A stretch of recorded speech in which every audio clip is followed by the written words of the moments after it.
सलाम वालेकुम प्यारे दोस्तों। आज इस वीडियो में बात करेंगे असदुद्दीन ओवैसी के दिए गए उस नायाब बयान की जिसने वहां मौजूद पाकिस्तानियों के ईमान को ताज़ा कर दिया। शुरुआत में उन्होंने आज़ादी की लड़ाई में शहीद हुए उन शहीदों की कुर्बानियों को याद करवाया जिन्होंने मुल्क को आज़ाद करवाने के लिए कुर्बानियां दी थीं। इस दौरान उन्होंने भारत की आज़ादी में मुसलमानों की भूमिका का जिक्र किया। ओवैसी ने कहा कि साल 1947 की जंग में हमें आज़ादी मिली। हालांकि इसके पहले भी कई लड़ाइयां हुईं जिनमें बड़ी संख्या में लोगों ने अपनी जान गंवाई। देश में बलिदान देने वालों को कैसे भूला जा सकता है। एआईएमआईएम प्रमुख ने कहा कि 1857 में भी जंग हुई थी। इसके सिवा भी कई जंग हुई। इस मुल्क की आज़ादी में हमारे मजहब के लोगों का भी बड़ा योगदान है। हम सिराजुद्दौला और टीपू सुल्तान के बलिदान को कैसे भूल सकते हैं। ओवैसी ने कहा, रोहिला की जंग में जो शाहिद हुए, बक्सर की जंग में जो शाहिद हुए, पलासी की जंग में सिराजुद्दौला ने अपनी कुर्बानी दी, इन सब को कैसे भूल सकते हैं। आज़ादी की लड़ाई में कई मुसलमानों ने भी कुर्बानी दी है। हैदराबाद के मक्का मस्जिद के इमाम भी अंग्रेजों के खिलाफ खड़िड्ढा हो गए थे। मौलवी अलाउद्दीन ने उनके खिलाफ मोर्चा निकाला। थास उनको गोली भी लगी थी, घायल भी हुए थे। फिर उनको काला पानी की सजा काटने के लिए भेज दिया गया। ओवैसी ने कहा, काला पानी की सजा काटने जो पहला व्यक्ति गया वह हैदराबाद का था। करीब 30 साल काला पानी की सजा काटने के बाद वहीं पर उनका निधन हो गया। तुर्रेबाज खान को भी काला पानी की सजा काटने के लिए भेजा गया था। हालांकि वह वहां से भाग निकले थे। उनको पकड़ ढाकर मारकर कई दिनों तक लटका दिया गया था। वहीं झांसी की रानी की बात करें तो उनके साथ खुदा बख्श कौन थे और मौज खान, उनका जिक्र नहीं होता, जो अंग्रेजों के खिलाफ लड़े थे, जो पिछले 70 सालों से मुसलमानों के खिलाफ नफरत फैलाते आ रहे हैं।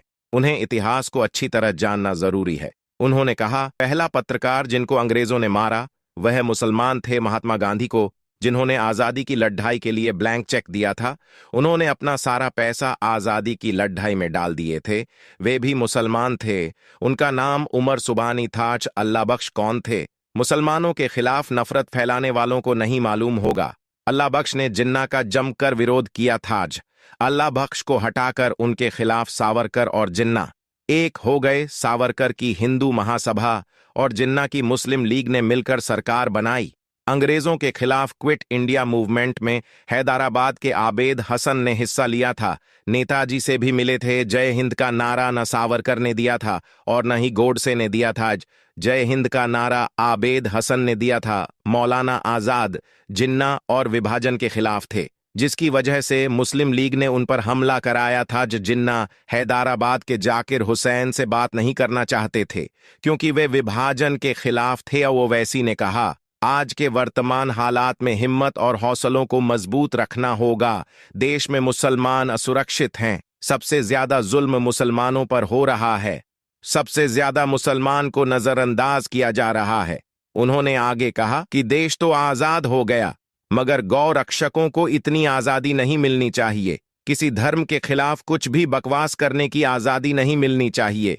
प्रथम विश्व युद्ध के दौरान दार अल उलूम देवबंद के प्रमुख व्याख्याता शेख अल हिंद मौलाना महमूद हसन के नेतृत्व में भारतीय विद्वानों और स्वतंत्रता सेनानियों के एक समूह को मित्र राष्ट्रों द्वारा भूमध्य सागर में माल्टा द्वीप पर नजरबंद कर दिया गया था। औपनिवेशिक गतिविधियां उनकी कहानी समर्पण, संघर्ष और धैर्य की है, जिसने उपमहाद्वीप के लोगों की कई पीढ़ियों की कल्पना को मोहित कर लिया है।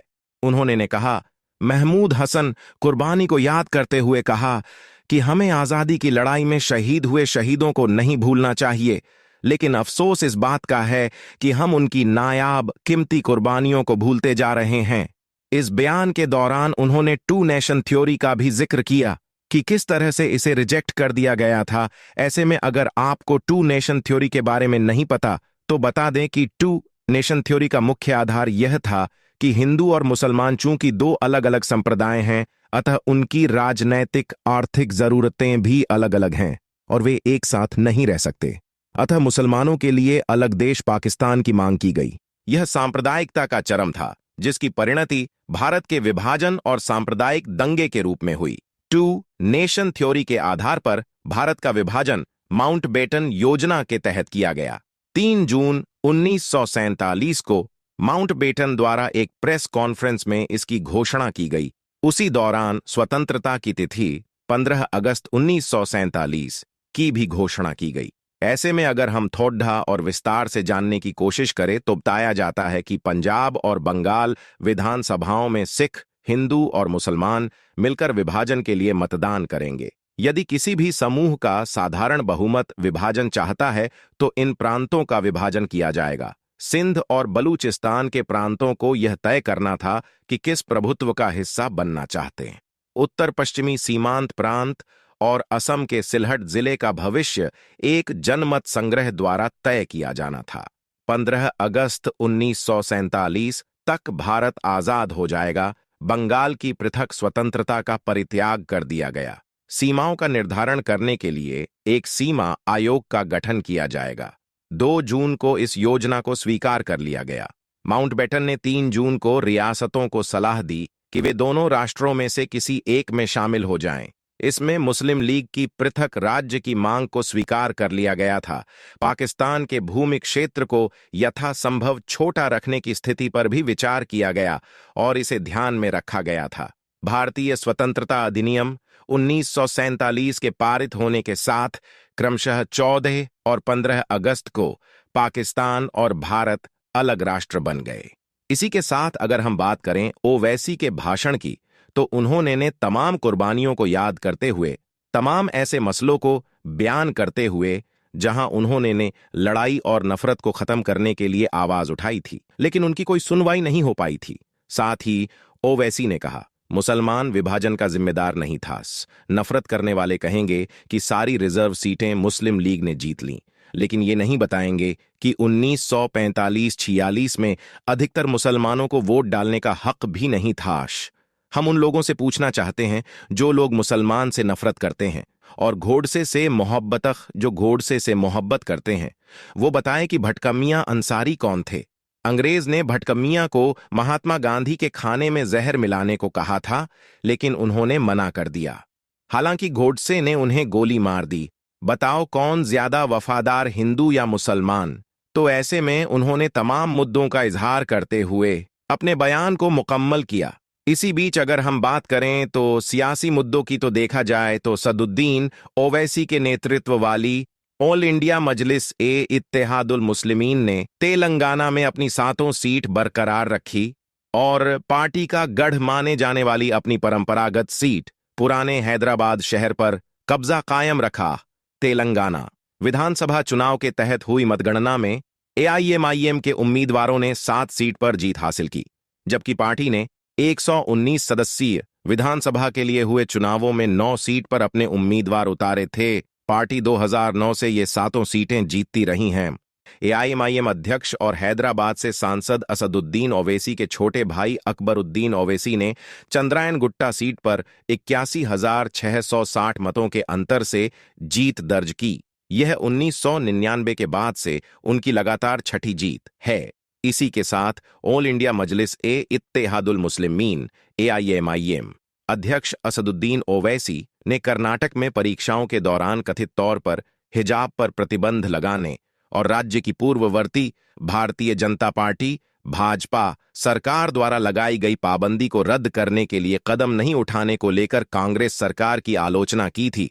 हैदराबाद के सांसद ने सोशल मीडिया मंच एक्स पर एक पोस्ट में कहा, कर्नाटक की कांग्रेस सरकार ने परीक्षाओं में हिजाब पर प्रतिबंध लगा दिया है। इन्होंने पिछली भाजपा सरकार के हिजाब प्रतिबंध को भी रद्द नहीं किया है। उनका यह बयान राज्य में 18 और 19 नवंबर को आयोजित विभिन्न बोर्ड और निगमों की भर्ती परीक्षाओं के लिए कर्नाटक परीक्षा प्राधिकरण द्वारा ड्रेस कोड जारी करने के बाद आया है। परीक्षा बोर्ड ने कहा है कि परीक्षा कक्ष में ब्लूटूथ उपकरणों के उपयोग को रोकने के लिए सिर पर टोपी पहनना या कोई अन्य कपड़ा रखना प्रतिबंधित है। असदुद्दीन ओवैसी विपक्ष से हटकर महिला आरक्षण के विरोध में भी खड़े दिखाई दिए थे। उन्होंने दावा किया था कि यह विधेयक समावेशी नहीं है और यह कुछ खास लोगों के लिए है।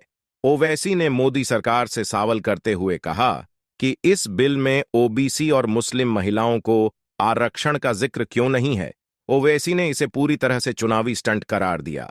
ओवैसी यहीं नहीं रुके। उन्होंने आरोप लगाते हुए कहा कि संविधान सभा में पटेल और नेहरू ने मुस्लिमों के साथ धोखा किया था। एआईएमआईएम चीफ ने सरकार से सवाल करते हुए कहा कि ओबीसी महिलाओं और मुस्लिम महिलाओं को आरक्षण क्यों नहीं दिया गया। ओवैसी ने स्मृति ईरानी से सवाल करते हुए कहा कि मैं कहना चाहता हूं कि धर्म के आधार पर आरक्षण नहीं दिया जा सकता है। तो 1950 प्रेसिडेंशियल ऑर्डर क्या है? ये सरकार पिछड़े लोगों, दबे कुचले को आगे नहीं बढ़ाना चाहती है। ये बड़े लोगों को आगे बढ़ाना चाहती है, छोटे लोगों को लोकसभा में नहीं आने देना चाहती है। ये बिल मुस्लिम प्रतिनिधित्व को रोक देगी। ये सत्तारूढ़ पार्टी का चुनावी स्टंट है। देश के पीएम ओबीसी हैं। इस लोकसभा में केवल 130 ओबीसी सांसद हैं। 232 सवर्ण सांसद लोकसभा में है। पीएम कहते हैं कि मैं ओबीसी हूं, लेकिन आप ओबीसी की तरफ नहीं देख रहे हैं। यही इनका ओबीसी के प्रति प्यार है। केवल 22% ओबीसी इस बार लोकसभा में है। ओवैसी ने इतिहास का जिक्र करते हुए बड़ा आरोप लगाया। उन्होंने कहा कि यह डिस्ट्रक्शन बिल है। ओवैसी ने सवाल पूछा कि जैन समुदाय का कोई भी सांसद इस लोकसभा में नहीं है। क्या गृह मंत्री अमित शाह खड़े होकर कह सकते हैं कि क्यों जैन सांसद नहीं है? 1984 के बाद से गुजरात से कोई मुस्लिम सांसद क्यों नहीं बना? मैं सरदार पटेल और नेहरू पर संविधान सभा में मुस्लिम समुदाय को धोखा देने का आरोप लगाता हूं। अगर वो ईमानदार होते तो इस सदन में मुस्लिम प्रतिनिधित्व यहां ज्यादा होता। इसी के साथ अगर हम बात करें सोमवार 22 जनवरी को यूपी के अयोध्या में नवनिर्मित राम मंदिर की प्राण प्रतिष्ठा की, तो देखा जाए अब तो प्राण प्रतिष्ठा संपन्न हो गई है। राम लल्ला अपने मंदिर में विराज चुके हैं। लेकिन इससे पहले राम मंदिर को लेकर देश में राजनीतिक बयानबाजी तेज हो गई थी। इसी कड़ी में एआईएमआईएम प्रमुख असदुद्दीन ओवैसी का बयान सामने आया था। असदुद्दीन ओवैसी का कहना था कि वे राम मंदिर से कुछ ही दूरी पर अयोध्या में बन रही मस्जिद को मस्जिद नहीं मान सकते। एआईएमआईएम प्रमुख असदुद्दीन ओवैसी ने कहा था कि वे ऐसी मस्जिद को मस्जिद नहीं मान सकते। ऐसा कैसे हो सकता है कि आप मस्जिद तोड़कर कहेंगे कि मस्जिद ले लो? हम सुप्रीम कोर्ट के फैसले को मानते हैं, लेकिन ये जो चीजें आजादी के बाद हुई हैं, इसका नोट सबको लेना होगा।